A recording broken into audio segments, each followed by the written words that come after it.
Good morning, everyone.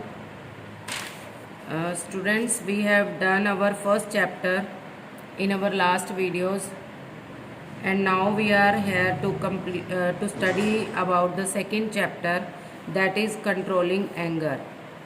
Before starting the chapter, you have to write day and date. That is Saturday, and your date you will write on the book, and then you will start the chapter.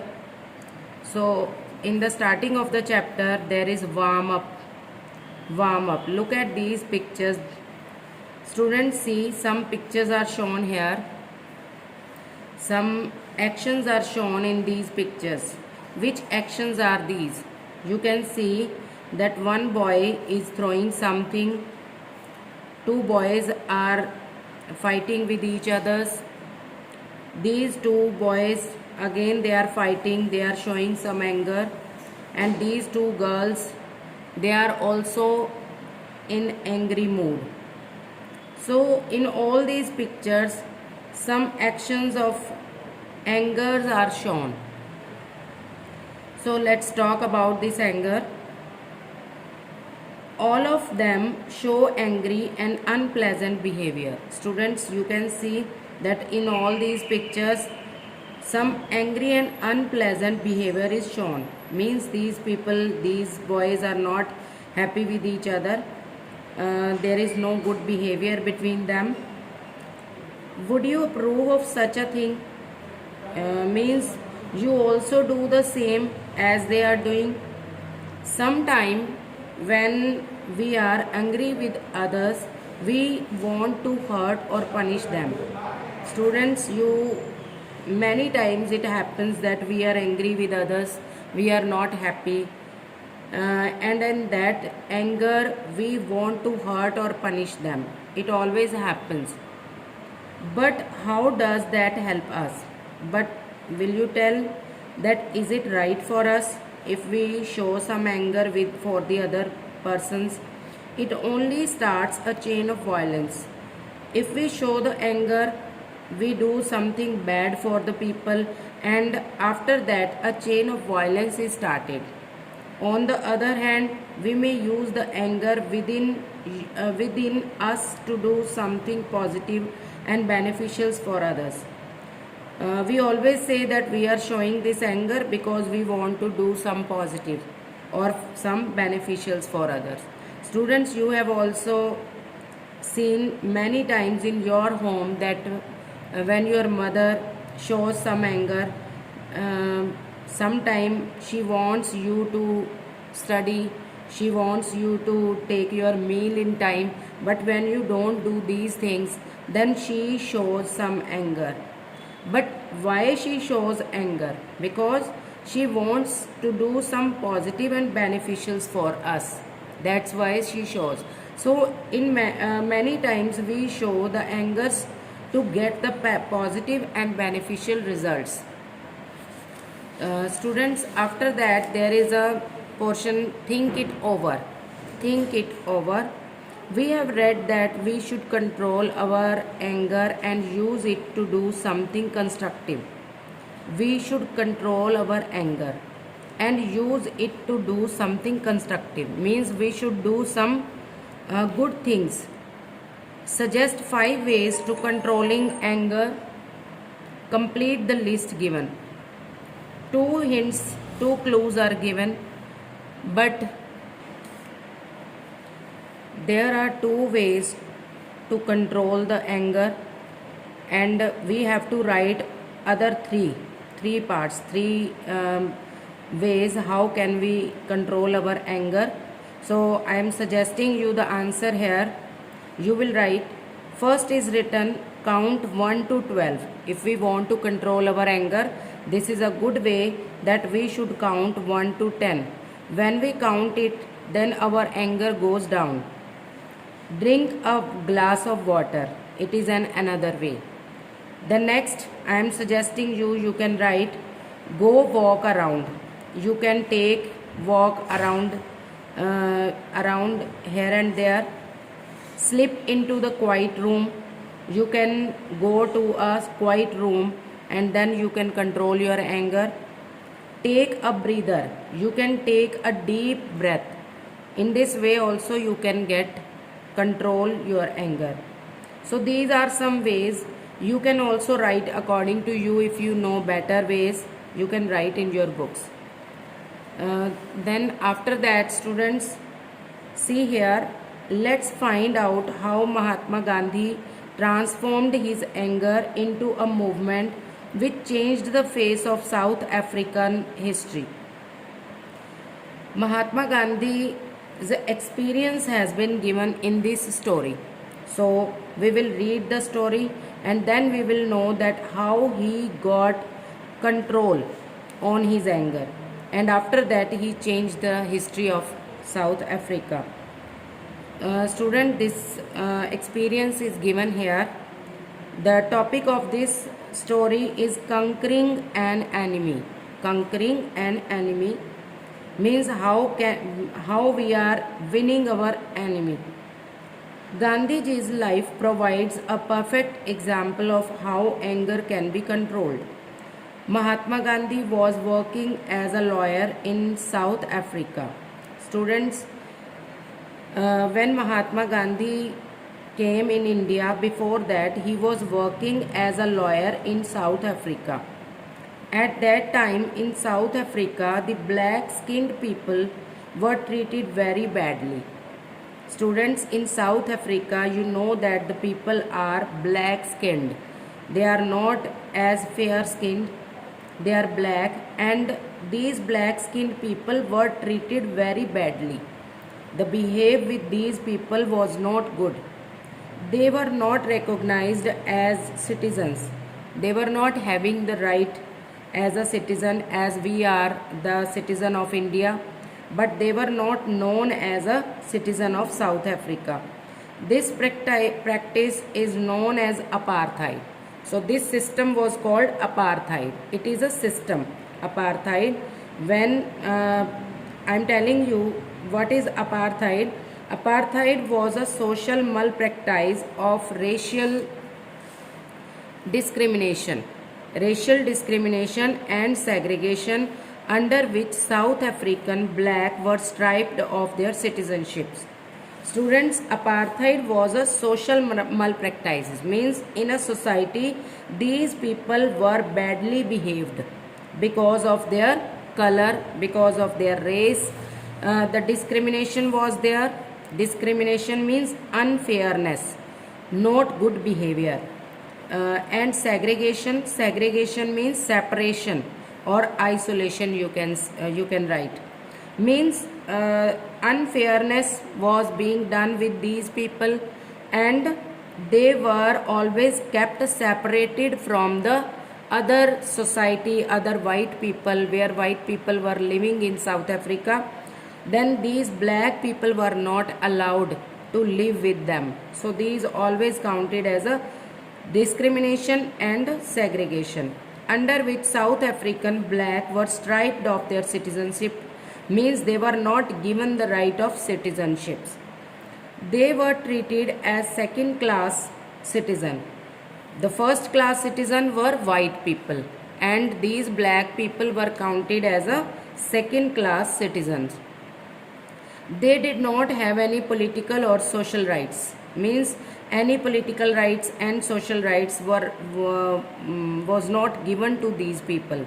Which these people? The black skinned people of South Africa. Once Gandhiji was in South Africa on a business errand. Errand means task or job. You can write task. Means Gandhiji was in South Africa on his business work.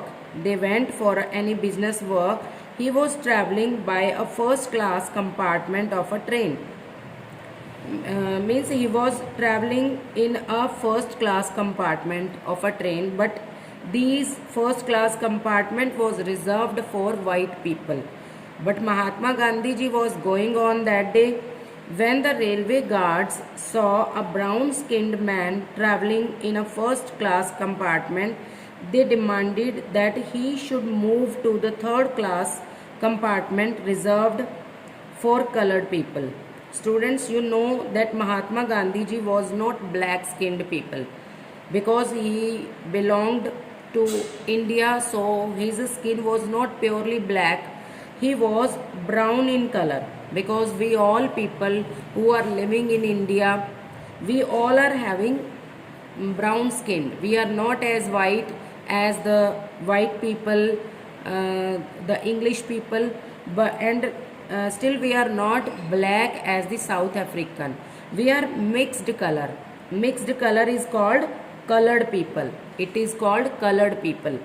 So Gandhiji was a colored. They were counted as a colored, but still the colored people were also not allowed to travel through the first class compartment. So the railway guard, when he saw that brown-skinned man traveling in a first-class compartment, they objected and they asked Gandhiji to travel through a third-class compartment reserved for colored people immediately. But when he refused to do, but Mahatma Gandhiji refused to do that. He insisted that he would go through the first class, but he was not allowed by the railway guards. He was forcefully thrown out from the train, and these guards, they forcefully thrown out the luggage and Mahatma Gandhiji from the train. His luggage flung into the platform. Means luggage means the things which they were having with him. They also thrown their luggage to the platform. He spent a cold, sleepless night on the railway platform. Now Gandhiji had to come out of the train, and on the platform there was nothing to live. How could Gandhiji go to any other place? So it was a very cold night, and Gandhiji had to spend this cold and sleepless night on the railway platform. That night he was full of anger. He was full of anger. Students, you can also imagine that if these things happen with us, we also would feel with the anger. So same was happening with Mahatma Gandhi.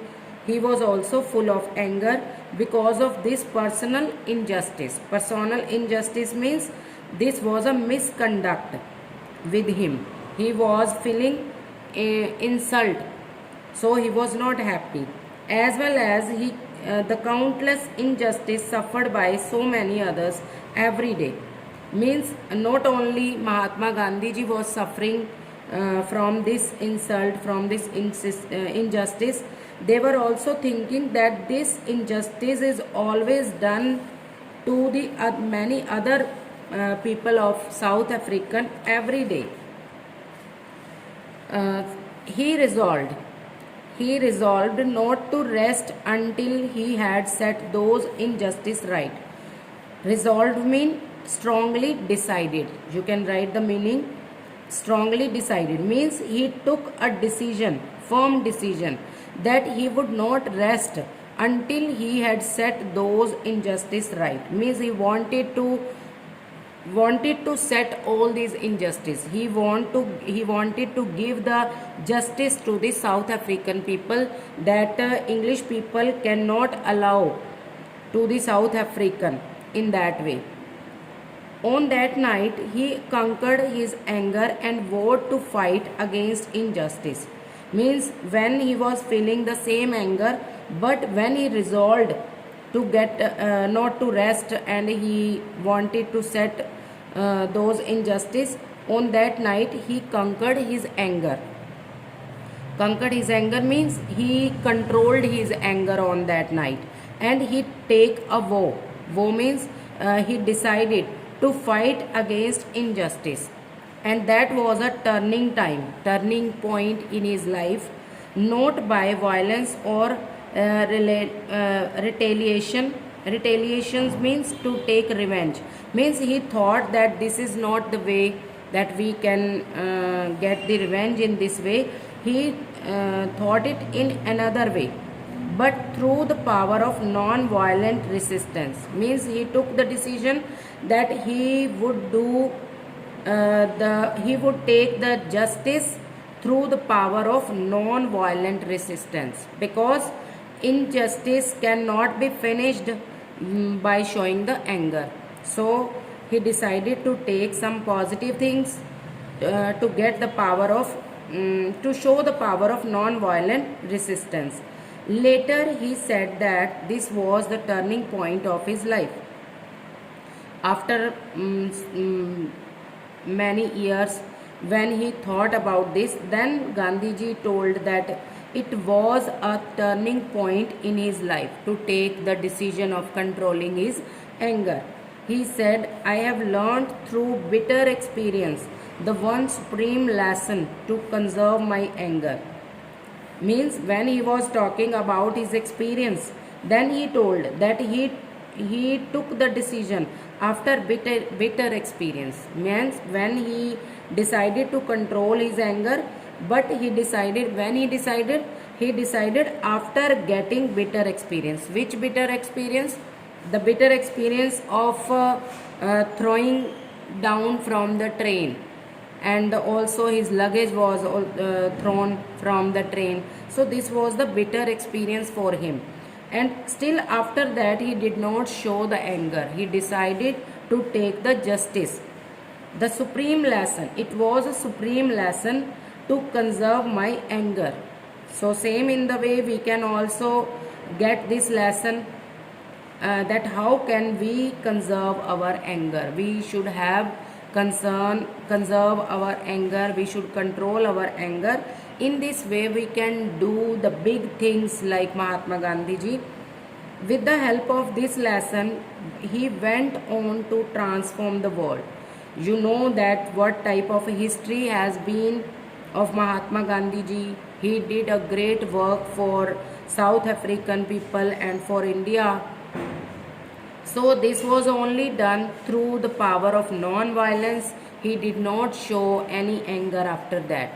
So students, here the story is going to end, and the lesson of this story is that we should control the anger in any way so that we can do the work well.